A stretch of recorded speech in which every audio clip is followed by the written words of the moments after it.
Hello guys, knowledge अब YouTube channel में आपका स्वागत है। एंड आज हम डिस्कस करने जा रहे हैं how to become an bank PO कि बैंक पीओ कैसे बने।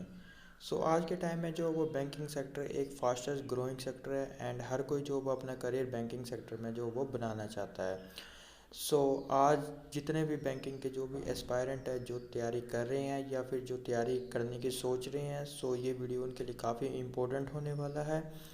एंड आज इस वीडियो में जो हम डिटेल डिस्कशन करेंगे कि बैंक पीओ होता क्या है, बैंक पीओ के लिए एलिजिबिलिटी क्राइटेरिया क्या चाहिए, बैंक पीओ का एग्ज़ाम पैटर्न क्या होता है, एंड बैंक पीओ के जो वो फॉर्म कब निकलते हैं, एंड बैंक पीओ को जो वो सैलरी कितनी मिलती है। वीडियो में जो वो लास्ट तक ज़रूर बने रहें। सबसे पहले मैं बात करूँ what is PO in bank. PO जो होता है वो एक प्रोफेशनली ऑफिसर होता है। आप जब भी बैंक पीओ का एग्ज़ाम क्लियर करते हो आपको जो वो एज अ पीओ रिक्रूट किया जाता है बैंक में। एंड 2 साल का जो वो प्रोबेशन पीरियड होता है आपको जो 2 सालों तक जो वो प्रोबेशन पीरियड में रखा जाता है। ये एक तरह का जो वो लर्निंग फेज़ होता है एक पीओ के लिए।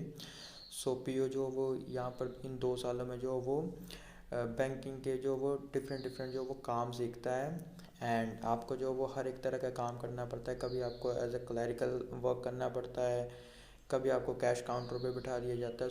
हर तरह के काम सीखता है क्योंकि 2 सालों के बाद जो वो पीओ को जो वो एज ए असिस्टेंट मैनेजर जो वो प्रमोट किया जाता है। इसके लिए जो वो आपको हर एक तरह की नॉलेज दी जाती है 2 सालों तक। एंड 2 सालों के बाद जो वो आपको असिस्टेंट मैनेजर जो कि एक स्केल 1 की पोस्ट है वहाँ पर जो वो आपको प्रमोट कर दिया जाता है।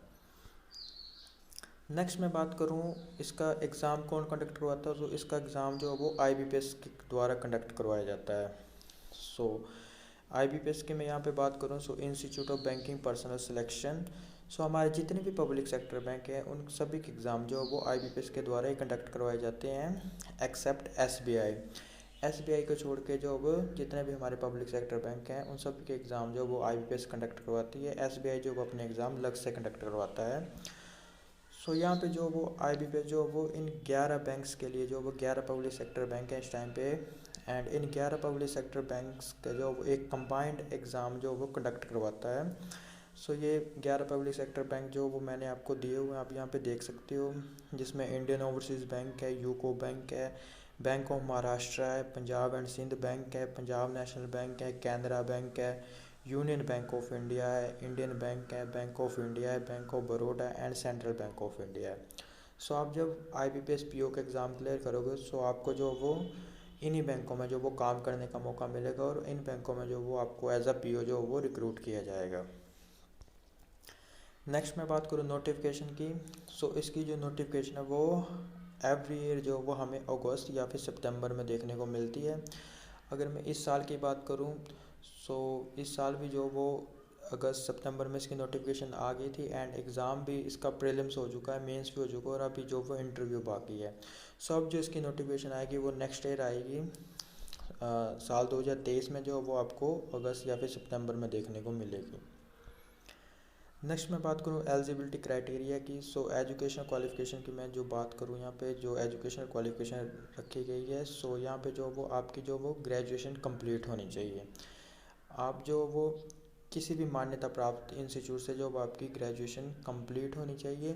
परसेंटेज क्राइटेरिया जो वो किसी भी तरह का यहाँ नहीं रखा गया, आपकी परसेंटेज है कितनी भी क्यों ना हो, आपकी जो वो ग्रेजुएशन सिर्फ और सिर्फ कंप्लीट होनी चाहिए, तब जो आप इस फॉर्म को फिल कर सकते हो।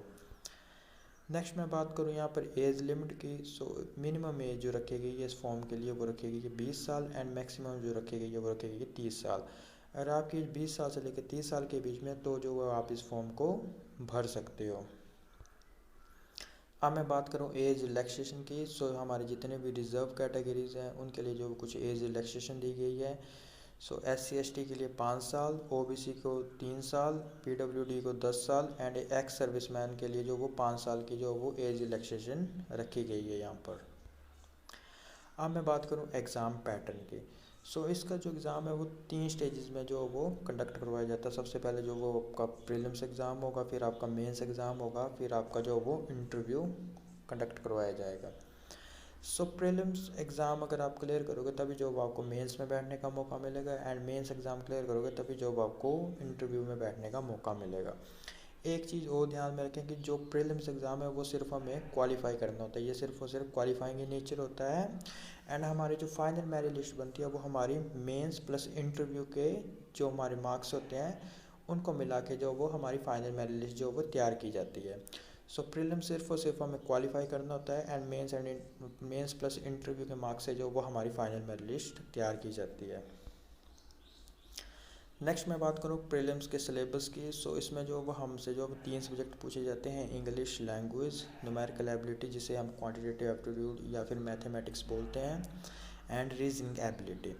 सो इंग्लिश लैंग्वेज से जो वो हमें यहाँ पे 30 क्वेश्चन पूछे जाते हैं जो कि 30 मार्क के होते हैं, जिसके लिए हमें जो वो 20 मिनट टाइम दिया जाता है। न्यूमेरिकल एबिलिटी से हमसे जो वो 35 क्वेश्चन पूछे जाते हैं जो कि 35 मार्क के होते हैं और यहाँ भी हमें जो वो 20 मिनट की टाइमिंग दी जाती है। एंड रीजनिंग एबिलिटी से जो वो हमसे 35 क्वेश्चन पूछे जाते हैं जो कि 35 मार्क के होते हैं एंड 20 मिनट की टाइमिंग यहाँ पे हमें दी जाती है। टोटल की बात करूँ तो टोटल क्वेश्चन जो वो 100 क्वेश्चन पूछा जाता है एंड 100 ही मार्क का होता है एंड 60 मिनट जो वो टाइमिंग दी जाती है। एक बात और ध्यान में रखें कि ये जो हमारी टाइमिंग है हमारी सेक्शनल टाइमिंग दी जाती है कि हर एक सेक्शन के लिए हमें 20-20 मिनट की टाइम दिया जाएगा। एंड यहाँ पे जो वो नेगेटिव मार्किंग भी रखी गई है 0.25 मार्क जो वो हमारी नेगेटिव मार्किंग रखी गई है, हर एक रॉन्ग क्वेश्चन करने पर जो वो 0.25 मार्क जो वो डिडक्ट किया जाएगा। एंड यहाँ पे जो हमारी ओवरऑल कट ऑफ तो हमें क्लियर करनी है, बट यहाँ पे जो इस IBPS PO के एग्ज़ाम में जो वो हमें सेक्शनल कट ऑफ भी क्लियर करनी पड़ती है। जैसे अपनी इंग्लिश लैंग्वेज की जो वो अपनी अलग से सेक्शनल कट ऑफ क्लियर करनी पड़ेगी, न्यूमेरिकल एबिलिटी की जो वो अलग से सेक्शनल कट ऑफ क्लियर करनी पड़ेगी, या रीजनिंग एबिलिटी की भी अलग से कट ऑफ क्लियर करनी पड़ेगी। सो सेक्शन वाइज भी कट ऑफ क्लियर करनी पड़ेगी एंड ओवरऑल कट ऑफ तो आपको क्लियर करनी पड़ेगी, तभी जो आपको मेंस में बैठने का मौका मिलेगा। अब मैं बात करूँ मेंस की। सो मेंस में जो हमसे वो 4 सब्जेक्ट पूछे जाते हैं, reasoning and computer aptitude, English language, data analysis and interpretation and general awareness. So reasoning and computer aptitude से जो वो 45 क्वेश्चन पूछे जाते हैं जो कि 60 मार्क के होते हैं और इसके लिए जो वो हमें 60 मिनट टाइम दिया जाता है। यहाँ भी जो हमारी सेक्शनल टाइमिंग जो वो हमें मिलती है। एंड इंग्लिश लैंग्वेज से जो वो हमसे 35 क्वेश्चन पूछे जाते हैं जो कि 40 मार्क के होते हैं, जो कि जहाँ जिसे सॉल्व करने के लिए हमें 40 मिनट मिलते हैं।